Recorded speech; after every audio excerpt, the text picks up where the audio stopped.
ನಮಸ್ಕಾರ ಸ್ನೇಹಿತರೆ. ಮಹಾಭಾರತದ ಕಥೆಯಲ್ಲಿ ಗಾಂಧಾರಿಯ ಪಾತ್ರ ಅತ್ಯಂತ ವಿಶಿಷ್ಟವಾದುದು. ಸುಬಲ ರಾಜನ ಮಗಳಾಗಿ ಹುಟ್ಟಿ ಅಂಧರಾಜ ಧೃತರಾಷ್ಟ್ರನನ್ನು ಮದುವೆಯಾಗಿ ತನ್ನ ಪತಿಗೆ ಕಾರಣದ ಲೋಕ ನನಗೂ ಬೇಡವೆಂದು ಕಣ್ಣಿಗೆ ಬಟ್ಟೆ ಕಟ್ಟಿಕೊಂಡ ಮಹಾನ್ ಪತಿವ್ರತೆ ಅವಳು. ಆದರೆ ಅದೇ ಗಾಂಧಾರಿ ತನ್ನ ಮಕ್ಕಳ ಮೇಲಿನ ಅತಿಯಾದ ವ್ಯಾಮೋಹದಿಂದಾಗಿ ಸರ್ವವನ್ನೂ ಕಳೆದುಕೊಂಡು ಅಂತಿಮವಾಗಿ ಕಾಡಿನ ಬೆಂಕಿಯಲ್ಲಿ ಮರೆಯಾದ ಕಥೆ ಎದೆ ಝಲ್ಲೆನಿಸುವಂತಿದೆ. ಬನ್ನಿ, ಮಹಾರಾಣಿ ಗಾಂಧಾರಿಯ ದುರಂತ ಅಂತ್ಯದ ಬಗ್ಗೆ ತಿಳಿದುಕೊಳ್ಳೋಣ. 18 ದಿನಗಳ ಕಾಲ ನಡೆದ ಭೀಕರ ಯುದ್ಧ ಮುಗಿದಿದೆ. ಗಾಂಧಾರಿಯ 100 ಜನ ಗಂಡು ಮಕ್ಕಳು ಮತ್ತು ಒಬ್ಬಳೇ ಮಗಳು ದುಶ್ಶಲೆಯ ಪತಿ ಜಯದ್ರಥ ಎಲ್ಲರೂ ಹತರಾಗಿದ್ದಾರೆ. ಯುದ್ಧ ಭೂಮಿಗೆ ಬಂದ ಗಾಂಧಾರಿಗೆ ತನ್ನ ಮಕ್ಕಳ ರಕ್ತಸಿಕ್ತ ದೇಹಗಳನ್ನು ನೋಡಲು ಸಾಧ್ಯವಾಗದಿದ್ದರೂ ಅವಳ ಅಂತಃಚಕ್ಷುವಿಗೆ ಆ ದೃಶ್ಯಗಳು ಕಟುವಾಗಿ ಕಾಣುತ್ತಿದ್ದವು.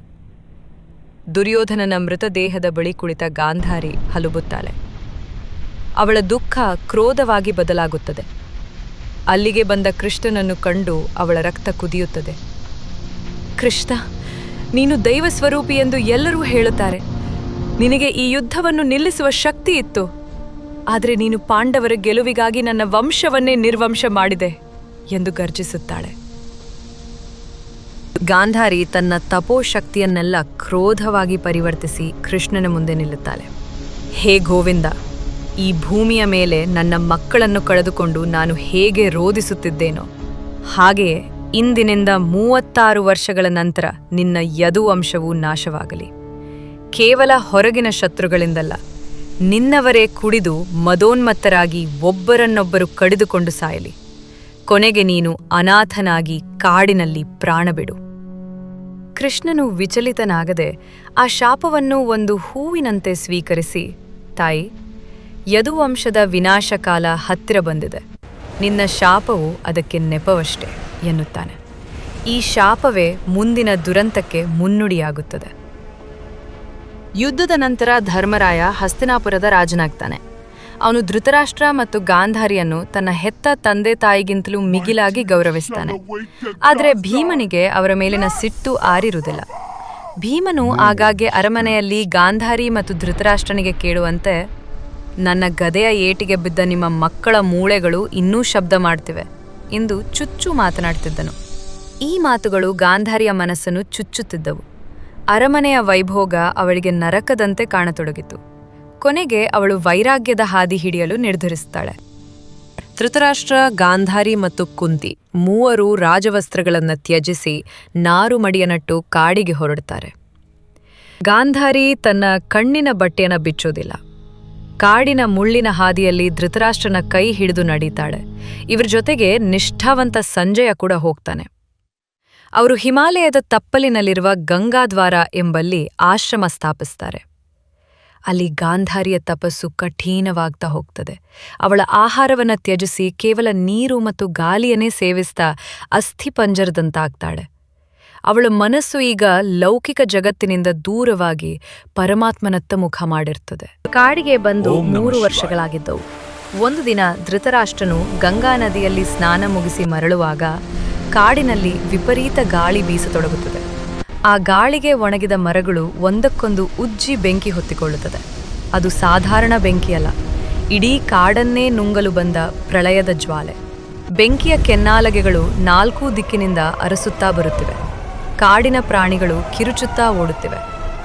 ಸಂಜಯನು ಗಾಬರಿಯಿಂದ ಓಡಿ ಬಂದು, ಮಹಾರಾಜರೇ, ಓಡಿ ಪ್ರಾಣ ಉಳಿಸಿಕೊಳ್ಳಿ, ಬೆಂಕಿ ನಮ್ಮನ್ನು ಸುತ್ತುವರಿಯುತ್ತಿದೆ ಎಂದು ಕೂಗುತ್ತಾನೆ. ಧೃತರಾಷ್ಟ್ರನು ಶಾಂತವಾಗಿ ಸಂಜಯನಿಗೆ ಹೇಳುತ್ತಾನೆ, ಸಂಜಯ, ನಮಗೆ ಈಗ ಓಡುವ ಶಕ್ತಿ ಇಲ್ಲ, ಓಡುವ ಹಂಬಲವೂ ಇಲ್ಲ. ನಮ್ಮ ಕಾಲ ಮುಗಿದಿದೆ. ನೀನು ಈ ಕೂಡಲೇ ಇಲ್ಲಿಂದ ಹೊರಟು ಹೋಗು. ಇದು ನಿನಗೆ ನನ್ನ ಆಜ್ಞೆ. ಸಂಜಯನು ಕಣ್ಣೀರು ಹಾಕುತ್ತಾ ಅಲ್ಲಿಂದ ತಪ್ಪಿಸಿಕೊಳ್ಳುತ್ತಾನೆ.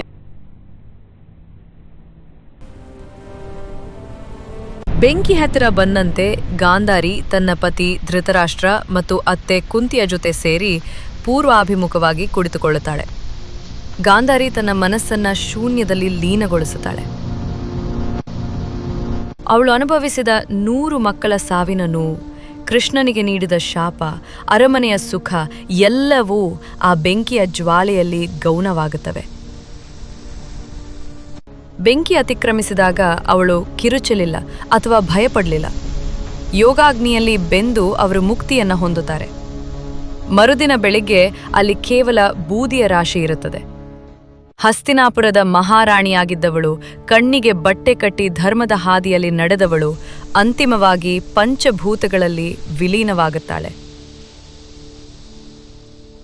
ಸ್ನೇಹಿತರೆ, ನೋಡಿದ್ರಲ್ಲ, ಹಸ್ತಿನಾಪುರದ ಮಹಾರಾಣಿಯಾಗಿ 100 ಮಕ್ಕಳ ತಾಯಿಯಾಗಿ ಮೆರೆದ ಗಾಂಧಾರಿಯ ಜೀವನದ ಅಂತ್ಯ ಎಷ್ಟು ಭೀಕರವಾಗಿತ್ತು ಮತ್ತು ವೈರಾಗ್ಯದಿಂದ ಕೂಡಿತ್ತು ಎಂದು. ಗಾಂಧಾರಿಯ ಈ ಕಥೆ ನಮಗೆ 2 ಮುಖ್ಯ ಪಾಠಗಳನ್ನು ಕಲಿಸುತ್ತದೆ. ಒಂದನೆಯದು ಅತಿಯಾದ ವ್ಯಾಮೋಹ.